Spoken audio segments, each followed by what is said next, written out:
Okay, everyone. Today, we're diving into something really special, I think. It's like finding a hidden path on a map, leading us to this amazing Persian folktale. We're focusing on Prince Mohammad and Zal-Moy. It's from this oral tradition, mainly from northern and central Iran, places like Mazandaran and Gilan, not one you hear about every day. Mm-hmm. And, if you love those big fantasy epics, but maybe you don't always have the time or just want something a bit more concentrated, this tale packs in adventure, magic, heroism. It's got it all. It really does. A lot of depth in a relatively contained story. Exactly. So our mission today is to kind of unpack its essence quickly. Not just the plot, but the themes, the structure, the interesting bits. Okay, let's unpack this. Right. And maybe the best place to start is, well, where it happens. We're talking ancient Persia, but more specifically, there's really green, lush lands near the Alborz Mountains. Oh, okay, so like forests and stuff. Yeah, think really dense old forests, the kind of place where myths feel, right at home. But then you also have this contrast, a solid stone castle representing civilization, order. And that castle is where we find Prince Mohammed. He's described as, handsome, royal. But the key thing early on is that he yearned for adventure. He's not yet a hero. Right, he's restless. Yeah. And his adventure starts pretty abruptly, doesn't it? There's a hunting trip. With his brother, and then this massive storm just hits. Suddenly, violently. And it separates them. So this isn't just like bad weather. It feels more like fate, pushing him out of his comfort zone, out of the castle into the wild. Absolutely. That separation is crucial. He's alone, he's lost, he's scared. The forest is described as dark, eerie. It's a total opposite to his life before. That sets up the next big step. The magical part. Exactly. The stage is set for something extraordinary. Yeah, the source says he's actually weeping, totally overwhelmed, and then boom, this figure just appears. Out of the darkness, yeah. This is Zal-Moy. And his look is just instantly striking, isn't it? Tall blue eyes and this glowing white hair. Literally glowing. It lights up the dark forest around them. That's his introduction. And he says, what? I'm the guardian. Yeah, guardian of this forest. And he points out his hair, saying it's magical, it lights the darkness. He then leads the prince, who's obviously terrified, to his hut. A stone hut, interestingly, with charms and skins. Very rustic. Okay, so far, maybe a familiar kind of magical helper figure. But then it gets more complex. Right. Muhammad asks, basically, who are you?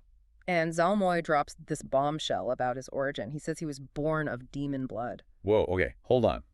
The guy lighting the darkness has demon origins. That feels like a major contradiction. Why put that in there if he's the good guy now? Well, and what's fascinating here is I think that's the core of his character. It's about choice, not destiny.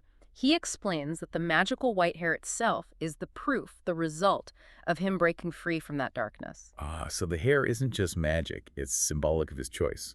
Exactly. It freed him, defined him as the protector. He wasn't born good. He chose the light represented by his hair over the darkness in his bloodline. It's powerful stuff. That adds so much depth. He's an outsider who earned his place. Okay, so this guardian Zal-Moy, he has his own problems too, right? That's the connection? Yes, that's what really binds them. Zal-Moy reveals his own heartbreak. His love, Golrock, has been kidnapped by demons, and she's imprisoned in their fortress. Okay. And then Muhammad. Muhammad realizes it's the same thing. His love, Nazanin, she's also been taken by these same demons. So suddenly they have this perfectly aligned motive. Same enemy, same goal. Shared grief, shared mission. It makes the alliance logical, not just convenient. The source calls it an unlikely alliance, and it's Muhammad, the prince, who actually proposes it. He just says, together, we'll save them. Simple as that. Very direct. Royal command, almost, but offered as a partnership. And how they seal this deal is, well, it's pretty amazing. Zal-Moy agrees, right? Yeah. But he doesn't just shake hands or give him a normal sword. No, he does something incredible. He takes strands of his own glowing white hair, His defining feature. and forges them into a sword of light, and he gives it to Muhammad. Wow. So the weapon is literally part of Zal-Moy himself? His magic, his identity? Exactly. It's a profound symbol of trust and shared purpose. The source really emphasizes this. Two heroes, one of royalty, one of magic united as brothers. That's the moment they become this unit. Okay. So armed with this sword of light, they head off. Immediately, towards the demon fortress. And the description sets the mood: black walls, giant sentinels. They're moving from Zal-Moy's magical forest into, like, the heart of enemy territory. A structured, evil place. And they're met at the gates, I assume. Right away, by the first big challenge, the great demon. Fiery eyes, sharp fangs, the whole terrifying package. And the fight sequence here is important, isn't it? Muhammad goes first. Yes, the prince, the trained warrior, steps up. He uses his regular sword skills, attacks, but the demon just shrugs it off, repels the blow easily. Okay, so that's making a clear point. Normal skill, royal training, traditional weapons. They don't work here. Completely ineffective against this kind of supernatural power. The prince's methods are shown to be not enough on their own. Which means Zal-Moy has to step in. Precisely. And what's fascinating here is how he does it. He doesn't just, wield the Sword of Light himself, not initially. He uses the raw power of his hair again. The light. Yeah, this blinding, overwhelming light. It weakens the great demon, sort of stuns it, defeats it that way. So brute force failed. Mm. But this inherent, almost elemental magic of light, that's what breaks through the gate. Exactly. It's the light of redemption, maybe, overcoming the physical darkness. Okay, gate breached. But the story isn't just about magic winning everything, right? Because once they get inside, things change. Totally. They reach the cell where Golrok and Nazanin are held, but there's another guardian, a lesser demon, and this time, it's not a fight. No. What then? The demon blocks the way and sets a condition. To free them, solve the riddle. So we shift from pure power to intellect, a different kind of test. Ah, the classic riddle. I love those in folk tales. It feels very deliberate, that shift. Very, and the riddle itself is, well, it sounds simple. What flies by day, sleeps by night, and never tires. Okay. Yeah, seems straightforward enough, but the pressure's on. And crucially, the pressure is on Muhammad. This is where his royal education, his intellect comes into play, not Zal-Moy's magic. Right, and he gets it. He does. He thinks, then gives the answer, a bird. And poof, the demon vanishes. The women are freed. So you needed both. You needed the magic light to break down the main door, but you needed the prince's wit to unlock the final cage. Perfectly put. If we connect this to the bigger picture, the narrative demands this combination. You need Zal-Moy's magic for the overwhelming threat, Muhammad's courage and determination throughout, and then Muhammad's intellect for that final, crucial step. Neither could have done it alone. Love and friendship conquered darkness, as the source says. It really validates both of them, the royal and the magical guardian. It feels very balanced. And then the return. Happy ending time. Big time. Joyful return to the castle. The king's thrilled, naturally. We get the expected resolution. Muhammad marries Nazanin, Zal-Moy marries Golrok. Classic happy ending. But it doesn't quite end there, does it? There's a bit more about the legacy. Yes, and this part is really insightful, I think. It moves beyond just the adventure story into something more about society, about integration. It focuses on Zal-Moy's final big act. What does he do? He doesn't just keep his magic hair, for himself or his new life at court. He does something incredibly selfless. He returns the magic, the light, back to the forest as a gift. Oh, wow.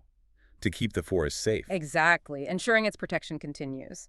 But this act also changes him. He's no longer just the forest guardian, the magical outlaw. He stays at the castle. He becomes the king's trusted advisor. So he transitions fully from this wild, solitary figure into a core part of the kingdom's structure. That's huge. It's like the story is saying winning the battle isn't enough. You have to integrate the power, the wisdom you gained. The kingdom needs Zal-Moy's perspective now. Precisely. The crown needs more than just lineage and swords. It needs that connection to the wild, the magical, the redeemed other. If we connect this to the bigger picture, the tale seems to be arguing against separation, right? Magic and royalty shouldn't stay in their own realms. Exactly. Lasting peace comes from merging them, integrating these different kinds of knowledge and power. The forest's magic, Zal-Moy's unique journey, needs to blend with the kingdom's structure, Muhammad's leadership. The source concludes they brought peace together as two brothers by combining their strengths permanently within the kingdom. It makes this old story feel very relevant, doesn't it?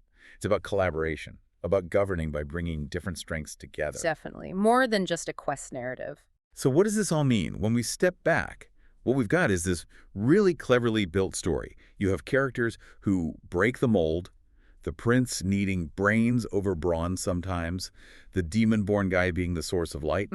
Memorable characters. And these great set pieces, the sword forged from hair, the demon fight, the riddle. It's exciting. And it all serves that central theme. You need it all. The warrior, the magic user, the thinker. One can't just substitute for the other. Success comes from pooling those diverse talents. Yeah. And that core idea that Muhammad, the prince, the insider, absolutely needed Zal-Moy, the magical outsider with doom and blood. That really sticks with you. It challenges our assumptions about where strength and salvation come from. Okay, so maybe the final thought to leave everyone with, drawn from the heart of this story, is something like this. If you found yourself lost in that dark forest, facing something your usual skills couldn't handle, what unlikely alliance would you need to make? Who or what would you need to partner with? It's a great question. The tale really pushes you to think about necessity, doesn't it? Look beyond the surface, beyond origins or familiar roles. Real victory, lasting success, maybe isn't about being the strongest individual. But about building the right team. Yeah, a unified team where all the different skills, warrior, intellect, maybe even a touch of magic, metaphorically speaking, are all valued, all necessary.